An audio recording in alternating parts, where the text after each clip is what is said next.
Good morning.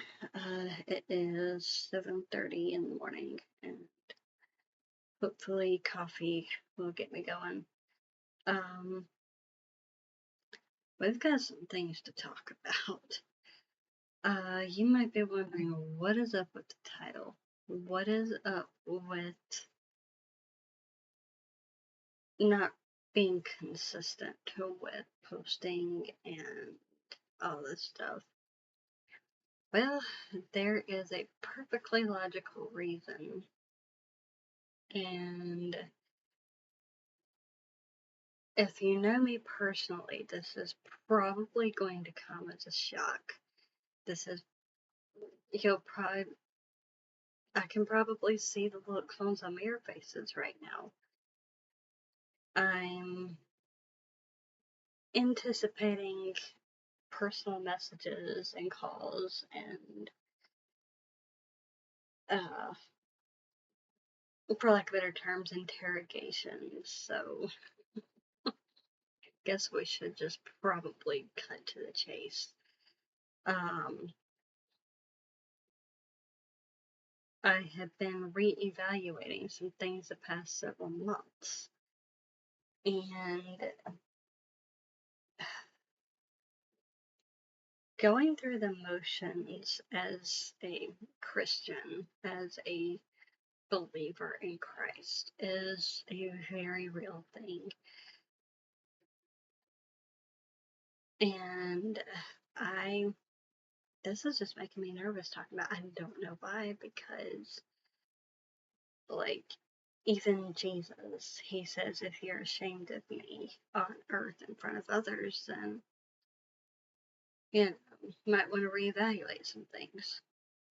So I'm sitting here trying not to, cut the video off and chicken out, But, and I don't know how many times I've put this thing down without sipping, but it's making me nervous.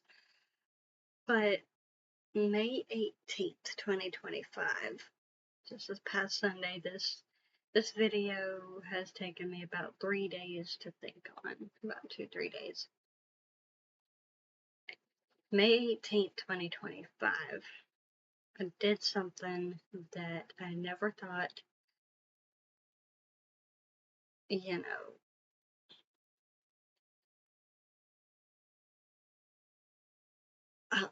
I'll preface by saying this. Let's go through my story a little bit.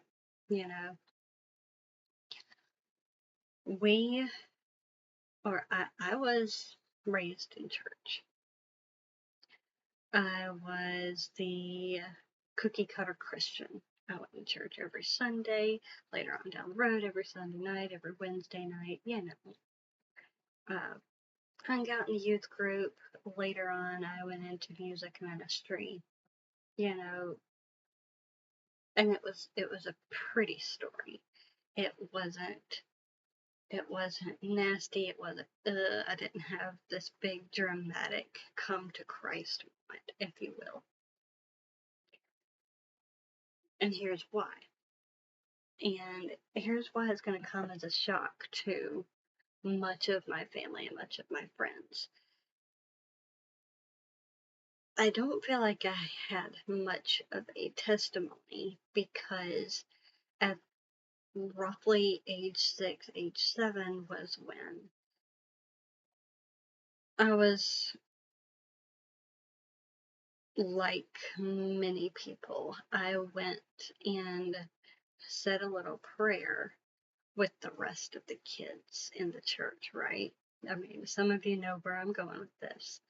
Like, some of you have had this experience where you're a young kid and you said the prayer. And from then on, salvation felt like a thing, Oh, I said the prayer. Now I'm saved. Here's the problem. Here's my problem with that. There was no heart change. There was knowledge. I mean, over here you'll probably find, like, you've seen my studies, you've seen my how-tos and photos on Instagram. I've got commentaries. I've got all the study Bibles. I've got all the biographies of Billy Graham and, all the study stuff. But it was knowledge. It wasn't here. It wasn't here. And I don't know. That was hot. So basically, what I'm trying to say is that there was a heart change on Sunday. Here's where I will say this, though. And I'm not making any doubts. I refuse to doubt because that was not part of my problem. I was constantly doubting. I've been going back and forth the past several months. Am I saved? Am I not saved? Is this just a doubt? Is this just a devil? Why risk it? Because this is a question of eternity, right?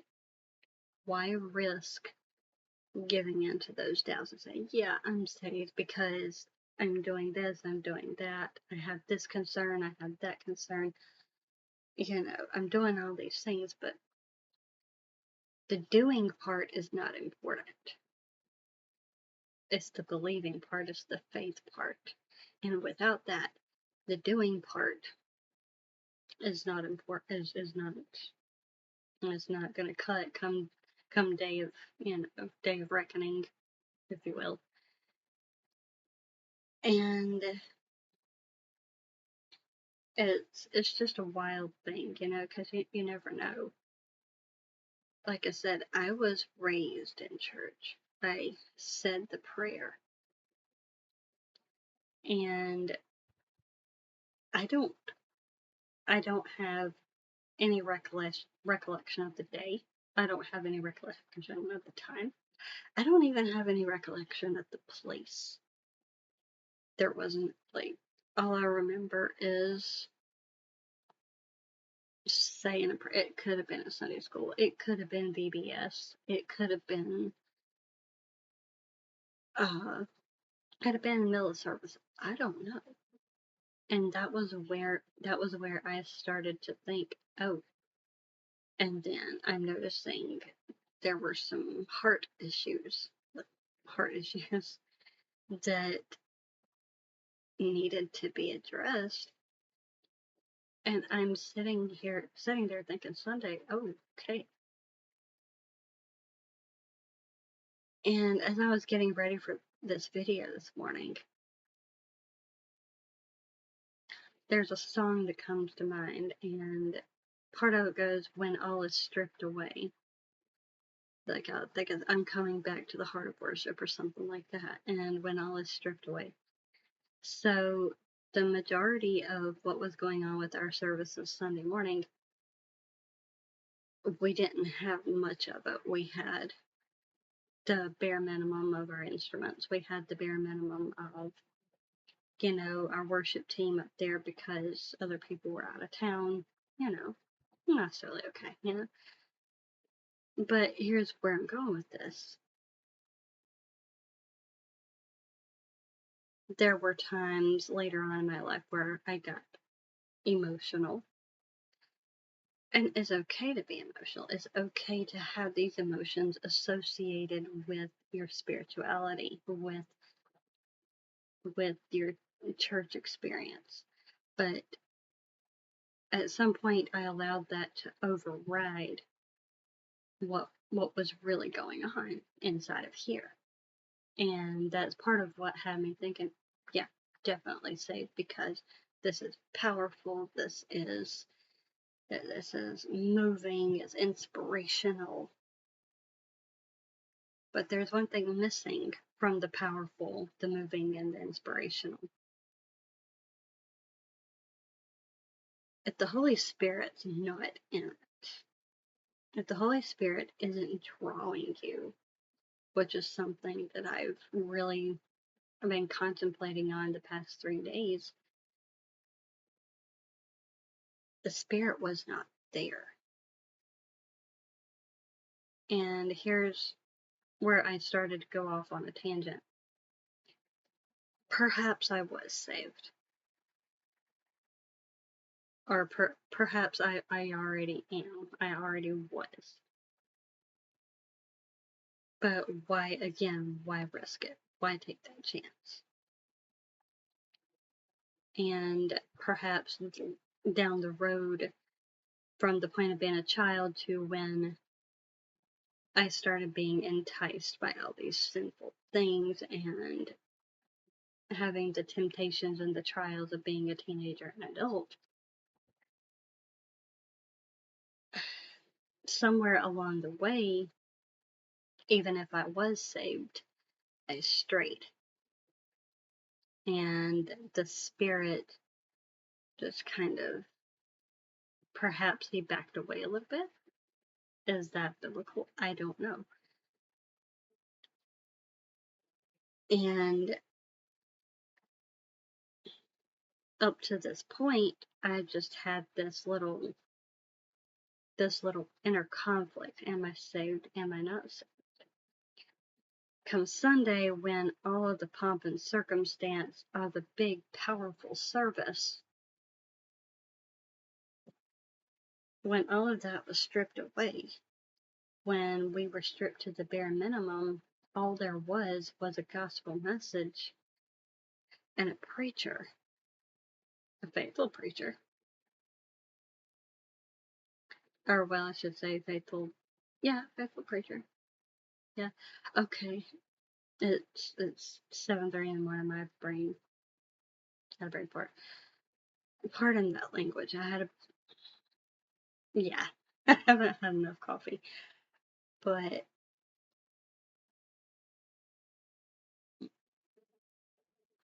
again, I should quit guzzling down a 200-degree cup of coffee. But God was working on me that morning, and it is the funniest. It's the funniest thing how things happen, because it's God has different plans sometimes. God definitely has different plans. And I had been asked several weeks ago, towards the end of each service, I would go approach the piano in case we need to extend the altar call, right?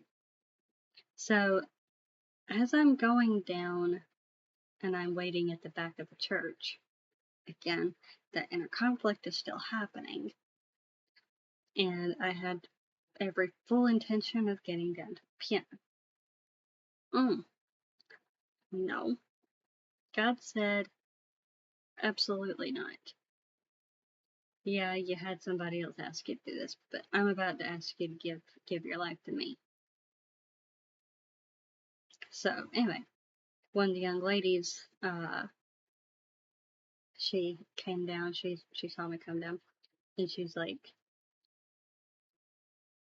and everything from then on, I remember it so clearly, but at the same time, it's a blur. It's a complete blur, but I remember it so clearly, and I know it don't make sense that way, but it was all God. But she looked at me, she says, what's your testimony? And I said, I don't have one. And she says, you want to make it right? She grabbed me by the hand, and it was almost like going down, and nobody's looking.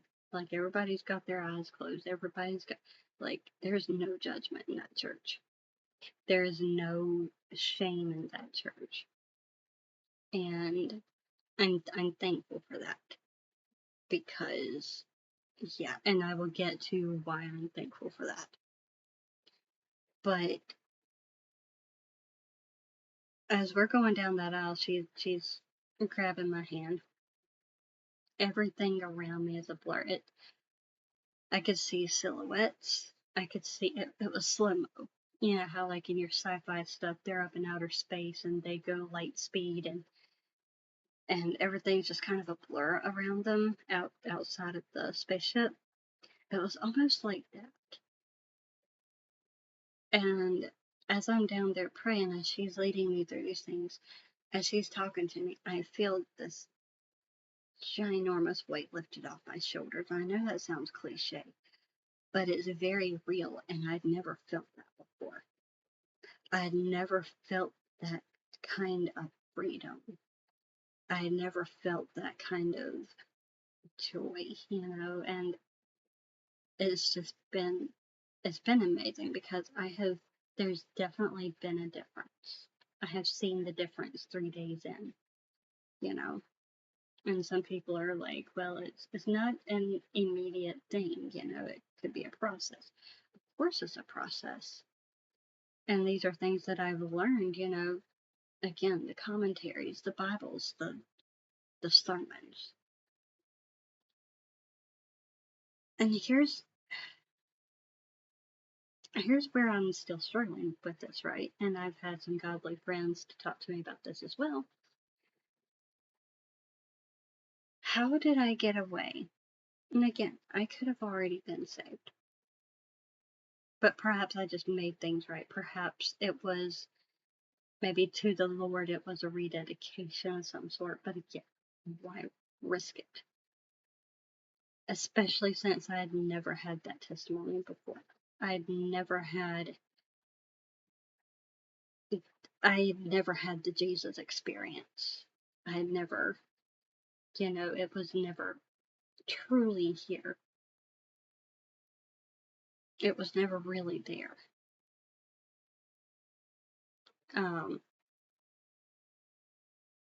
But how did I get away? With that being said, how did I get away for so long? How did I get away for those many, many years of being in church? I've been a member of 3 different churches. And one of them was the one where I said the prayer growing up. That was the church I grew up at. How did I get away for so many years being in so many different ministries? Being given the task of teaching, standing behind a pulpit and singing, sitting behind a piano and helping to lead worship, which is also an interesting story for another time, how I ended up there. How am I getting by with a ministry or trying to start a ministry? Again, another, something that me and God's been trying to sort out. Because with all of this being said, where is this ministry going? Do I just start over? Is this something I need to continue because things have been renewed? Because I'm like, it's now personal, and now I feel like, people are going to take me seriously. Like, again, this is going to come as a shock. And there are a few people in my head right now that are going to look at me and be like, but you were already saved. And my response to that is, but what if I wasn't? Why would I risk my eternal security for those doubts, for the what ifs, for the works, for that little prayer that I might have prayed at the age of 7?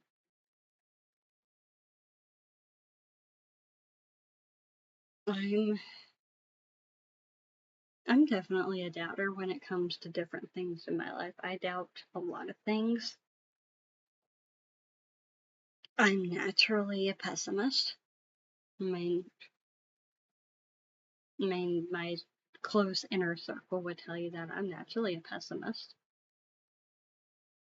But I cannot be a pessimist when it comes to my spiritual life, when it comes to my salvation.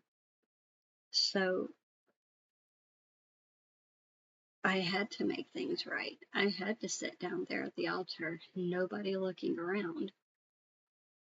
I mean, nobody saw me down there but the 3 or 4 ladies that came down there to pray with me.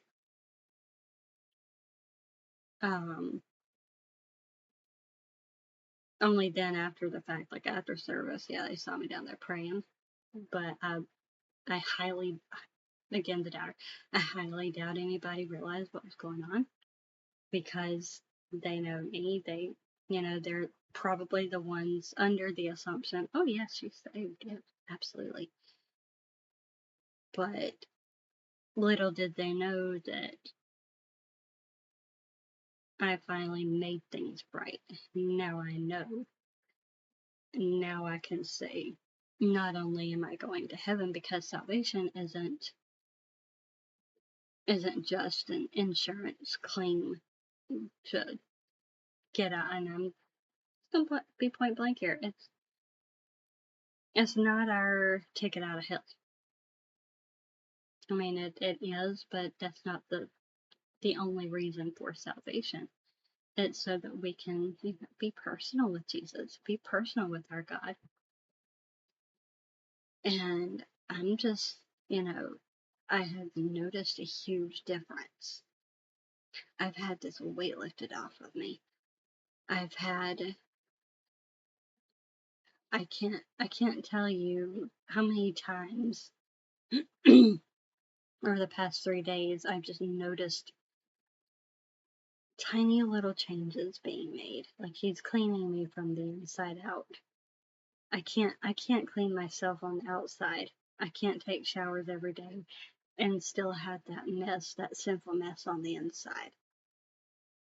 So perhaps between that time the time I was a child and up to this point, I had all of that sinful mess just building up, and there was no real change. And I talk to people about Jesus, and I tell them, yeah, he's amazing, he's great, but I never gave them a testimony because I didn't have one.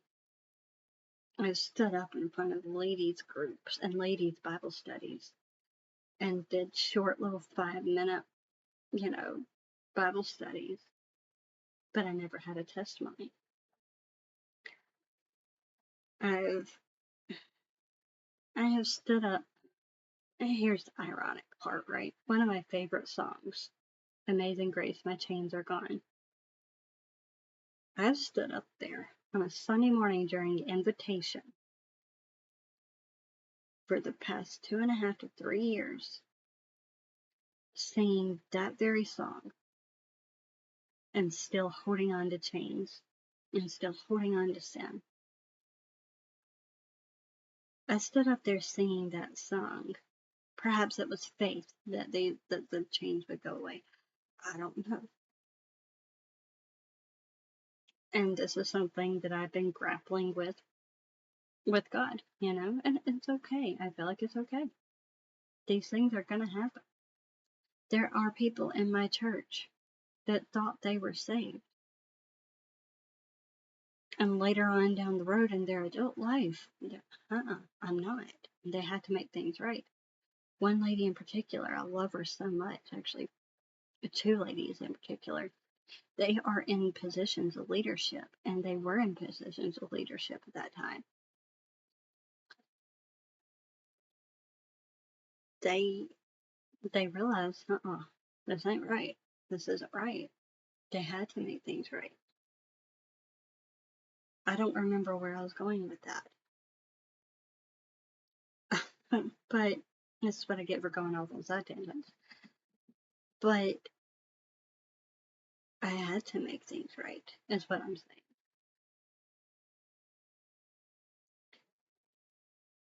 Yeah, I'm in music ministry. Yeah, I'm teaching at a children's Sunday school. Children. How could I sit there